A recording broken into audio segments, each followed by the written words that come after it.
Assessing the security and service delivery status in the 6 counties in Coast Region. Let me start by saying that my first responsibility as a Cabinet Secretary, why I'm here, is to listen. There have been many concerns raised on issues of security and service delivery, and the first call for any leader, including myself, is to listen. So I am here on a listening mission to see and to hear from the stakeholders in the entire region on how they feel about government and government services, and particularly about their safety and security.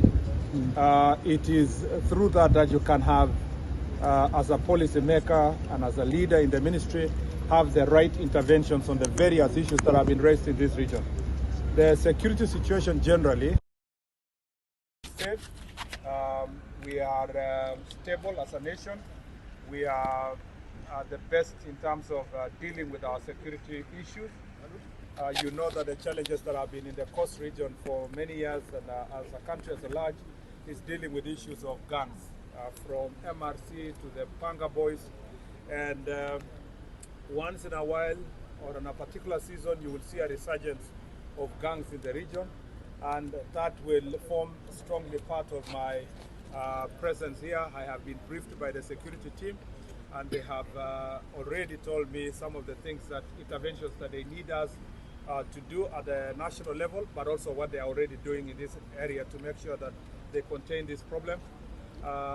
Again, that will form critical part of our conversation in the Jukwaa La Usalama forum that we are going to have shortly. Number two is that we are also having a discussion about security of our country from the part of terrorism and border security. And you all know that this is a constant and consistent challenge that we are dealing with as a country over the years. But I'm happy to report that thanks to the efforts that have been put for the last 10 years in our country, the country is stable in that regard, but also conversations will be around those issues. And general other issues of security, including the safety of our tourists in this region. You know that is very important for us. There has been in the past reported concerns that we want to scale up our protection of our tourist facilities in the region, but there is no cause for alarm. There was recently some false alarm about the dangers faced by our tourists, but I've been briefed accordingly. The situation that occurred is nothing to worry us. It is containable. The other issue is to look at the welfare of our officers who are serving. Again, that is of great concern to us as a ministry, to ensure that the offices where our officers work in, their accommodation, the vehicles that they are using, and the facilitation in terms of issues of mobility is of great importance to us. We want to hear and listen to them and see how best we can intervene to make sure that their welfare is catered for. I am very, very concerned as a CS on matters of working hours for police officers, working conditions for security officers, and their mental health, particularly with incidences being reported of cases of police officers taking their own lives or lives of their colleagues or their families because of mental health challenges. That is a matter of great concern to us. The other issue that we want to look at critically in the entire Coast Region is the question of drug abuse and drug and substance abuse. We know that in the past also there has been a great challenge in this region in terms of drug abuse, and many young people have been affected. Again, a lot of work has gone into it. I want to listen to the progress that has been made beyond the security briefs that we already have, and to listen to the grassroots leaders, particularly the assistant chiefs and the chiefs, on what other strategies we are going to put in place and what support they require from us to make sure that we get rid of drug and drug abuse issues in the region. The other issue of great concern for us is land issues. Land issues in Coast Region is a matter of great concern, and it is an area that is causing conflict, particularly people who are invading private property of individuals in this region. My concern here is to make sure that from a security perspective, what are some of the areas of intervention that we can be able to help to resolve these land issues, or to ensure that these issues are being resolved through law and order, particularly court processes and alternative dispute resolution mechanism that is peaceful to keep our people safe. And some of these land issues have created conflict, and also conflict among communities. Pastoralists vis-a-vis those who are farmers has created conflict in areas like Taita Taveta and Tana River and Lamu. And so those are things that we are going to be discussing and find proper ways of resolving. Other than that, there are issues of service delivery, issues of immigration, issues of issuance of passports, issues that are related to registration of persons. Later, I will be visiting one of the centers where we are doing mobile registration. We want to, as many Kenyans, particularly the young people, as you know, recently we degazetted the fee, 300 shillings that was required for fast registration. That is an area that I'm going to see how we can then facilitate the mobile registration to get as many young people as possible getting their IDs and participating in decision making, and being able to pursue their life goals as a result of getting the right documents. That includes also the passports. I will be inspecting later the registration office for immigration and see about issuance of passports. As we promised, maximum 7 days. When you apply for passport, you must get your passport. Maximum 10 days. If you apply for ID, you must get your ID. I want to see how we can ensure that service delivery is in these sectors is guaranteed. And then finally, as a ministry that assists the government in administrative work, we want to see how best we can work with other departments of government to ensure that there is service delivery. So one of the conversations we'll be having is with our government delivery unit, and they will be speaking to these administrators from the grassroots on how best they can help in coordinating service delivery to make sure that every project that is being implemented by the government of Kenya, they're able to monitor and give us real-time progress for those projects, so that you don't have to wait for the cabinet secretary, principal secretary, or the president to visit for people to complain about incomplete projects or shoddy projects. Some of the things we are going to discuss today is to make sure that is done.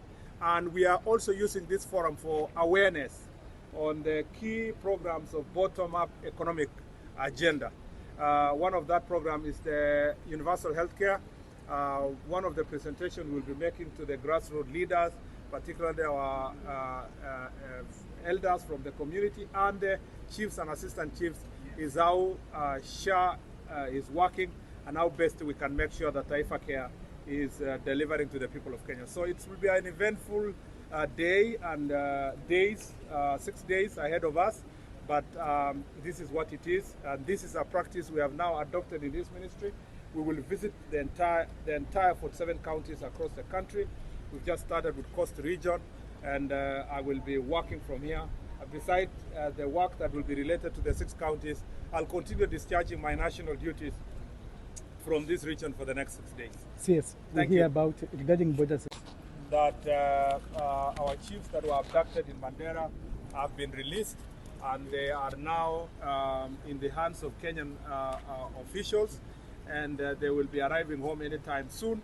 This is very good news based on collaborative efforts, as I announced before, that as a government we decided to work together with the community and to work with the county government of Mandera and the local community, and this process has borne fruit.